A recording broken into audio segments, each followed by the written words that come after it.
une fois par an. J'aime bien participer à tous, en tout cas en vous adressant la parole. Et aujourd'hui, je voudrais aborder la question suivante. Dieu a-t-il une idée pour moi? Dieu a-t-il une idée à ma place?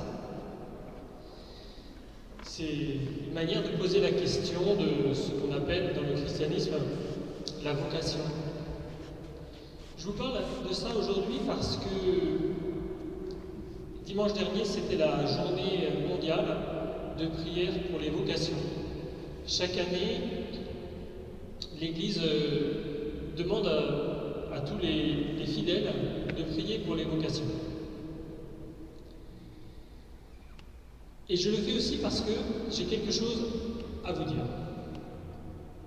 D'une part, parce que moi-même, j'ai essayé et j'essaye de répondre à un appel de Dieu par toute ma vie. Et puis aussi parce que, comme prêtre, j'accompagne certains d'entre vous qui s'interrogent sur leur vocation et qui envisagent de consacrer toute leur vie à Dieu et à l'Église. Mais j'entends aussi certains qui s'inquiètent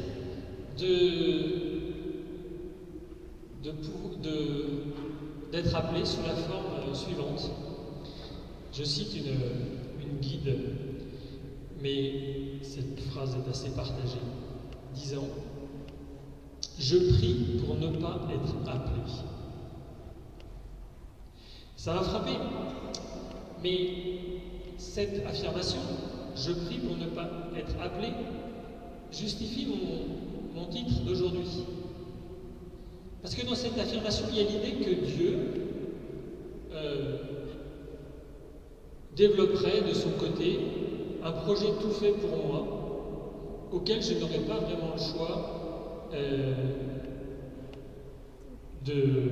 que j'aurais pas vraiment le choix ou d'accepter ou de refuser. Et Dieu serait celui qui agirait un peu indépendamment de nous. Alors cela dit, cette peur-là, moi je la trouve assez belle. D'abord, je la trouve pas juste, mais d'abord je la trouve belle.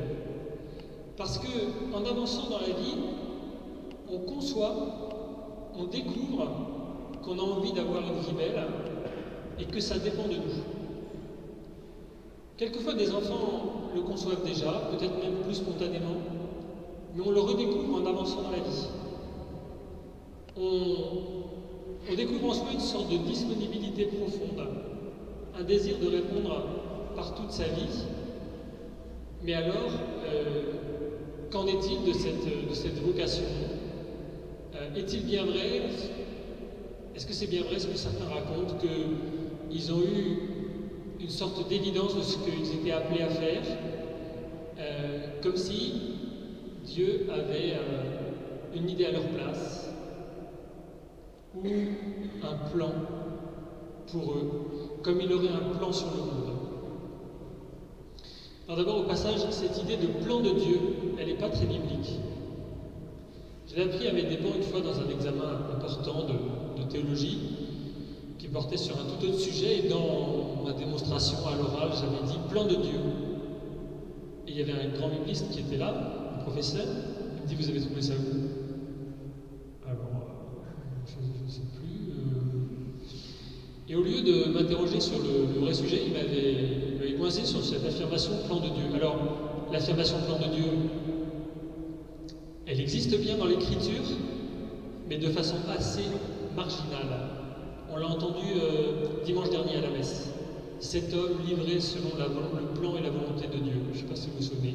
Mais c'est extrêmement rare. Parce que le vrai terme, le terme qui revient, le terme fort dans la Bible, c'est pas plan de Dieu. C'est un terme plus doux, plus mystérieux aussi. C'est volonté de Dieu. La volonté et le plan, c'est pas exactement la même chose. Alors ce que je veux vous dire ce soir, ce que j'ai à vous dire, je vais vous le dire de trois manières. Une manière simple, une manière biblique et une manière théologique. Et en fait, je ne vous demande pas tellement de le comprendre, juste de le retenir. La manière simple. La manière simple, c'est la réponse fait partie de l'appel. C'est-à-dire que quand il s'agit de Dieu, non seulement on a le droit, mais la théologie nous dit qu'il faut penser que les choses ne se passent pas exactement comme ailleurs. C'est comparable et pas comparable à la fois.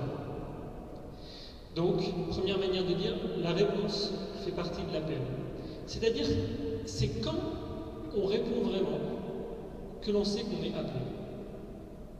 Dieu ne nous donne jamais des évidences devant nous auxquelles on n'aurait qu'à se conformer. Et donc je vous invite à retenir la formule simple. La réponse fait partie de l'appel. La formule biblique maintenant. On la trouve dans le livre d'Isaïe au chapitre 48. Une formule assez paradoxale aussi. Je te conduis par le chemin où tu marches. Je te conduis par le chemin où tu marches. Sauf que le chemin où je marche, c'est moi qui le choisis. Or Dieu dit, je te conduis. Ça veut dire que l'appel de Dieu, il intègre notre liberté. Il ne s'impose pas à notre liberté, mais il intègre notre liberté. Je te conduis par le chemin où tu marches. Ce que je souhaiterais que vous reteniez de ce soir, c'est simplement cette citation d'Isaïe, parce qu'elle est profondément encourageante. Elle nous dit que notre réponse, nos choix de vie, notre désir, c'est à travers lui, à travers elle, à travers notre réponse, à travers notre choix de vie, que Dieu nous conduit.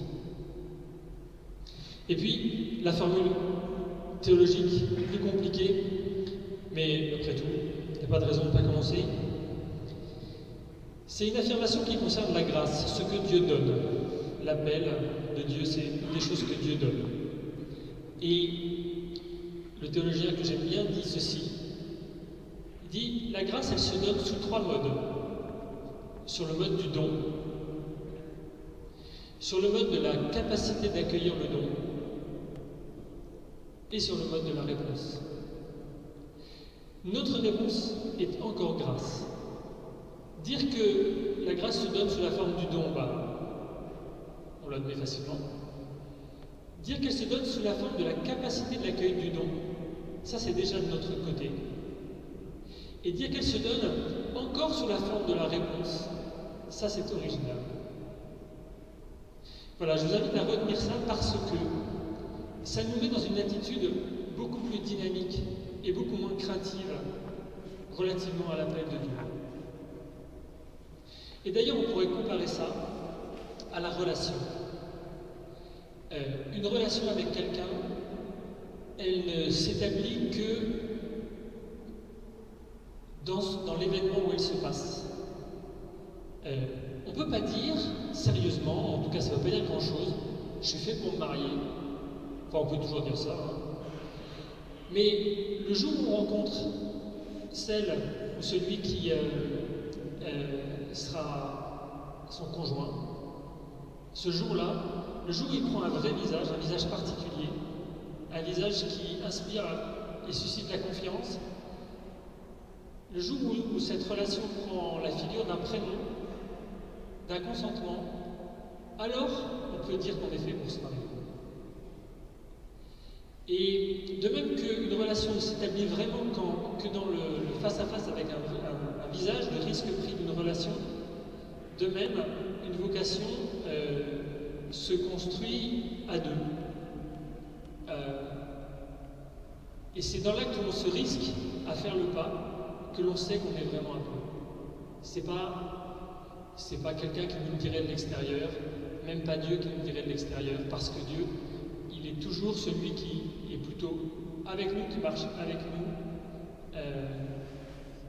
et qui veut qu'on lui réponde aussi dans le désir, dans la joie de la réponse, dans le risque pris du chemin avec lui. Et c'est pour ça que la peur de ce que Dieu pourrait vouloir pour nous n'a pas lieu d'être. Et c'est pour ça qu'on peut dire que Dieu n'a pas une idée à notre place, il n'a pas une idée sans nous, il a profondément une idée avec nous. Je te conduis par le chemin où tu marches. Quant à la question maintenant de savoir si vous êtes appelé, que ça vous fasse peur ou non, eh bien, en fait, vous êtes appelé. Parce que l'appel, ça ne concerne pas quelques-uns qui n'ont pas de chance et qui vont devoir se dévouer à l'église toute la journée, qui n'ont pas la chance de se marier et d'avoir des enfants, mettons. Mais l'appel de Dieu, c'est le nom de la relation du chrétien avec Dieu. Le Concile Vatican II parle d'appel universel à la sainteté. Et il n'y a pas de vie qui soit moins appelée qu'une autre. Et chaque fois, cet appel est singulier. Il nous mobilise autant les uns que les autres. Et s'il y a des prêtres, s'il y a des religieux, c'est pour qu'à travers eux, il y ait autant de signes que c'est chacun qui est appelé à faire de toute sa vie une réponse. J'ai souvent remarqué que, en avançant dans la vie, que les gens conçoivent de plus en plus qu'ils sont appelés à répondre par toute leur vie. Et ceux qui s'attachent au Christ durablement le font parce qu'ils conçoivent leur existence d'hommes et de femmes mariés, célibataires, comme une vocation. Et ils conçoivent que toute leur vie est réponse au Seigneur.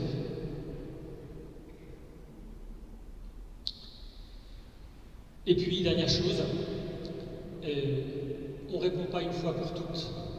On n'est pas comme à un embranchement, on prend à gauche si on est appelé, à droite si on n'est pas appelé. Ces embranchements-là, il y en a souvent dans la vie. Être homme, c'est devoir relever le défi de répondre non seulement une fois, mais plusieurs fois. Et on ne peut pas dire, personne ne peut dire, j'ai répondu.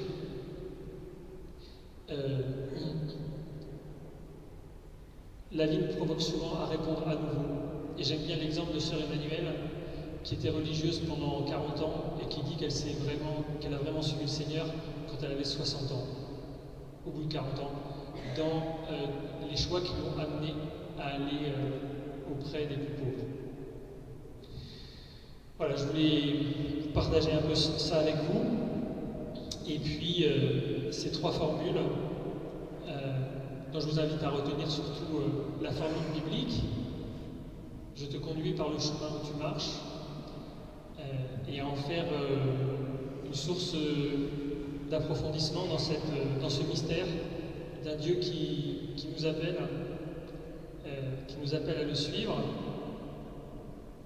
qui nous appelle à lui faire confiance à différents tournants de notre vie, comme il a invité Pierre, l'apôtre, à faire confiance à différents moments de sa vie. Et tout spécialement dans ce passage final de Jean que je trouve assez émouvant, où il lui dit quand tu étais jeune, tu mettais toi-même ta ceinture, quand tu seras vieux, c'est quelqu'un d'autre qui te la mettra pour aller où tu ne voudrais pas aller. Et le texte ajoute, il signifiait par là par quel genre de mort Pierre devait rendre gloire à Dieu, et au fond Pierre a fini par suivre le Christ véritablement dans l'acte ultime de sa vie. Voilà, toutes ces paroles pour que vous viviez pleinement du baptême, c'est-à-dire votre vie comme vocation.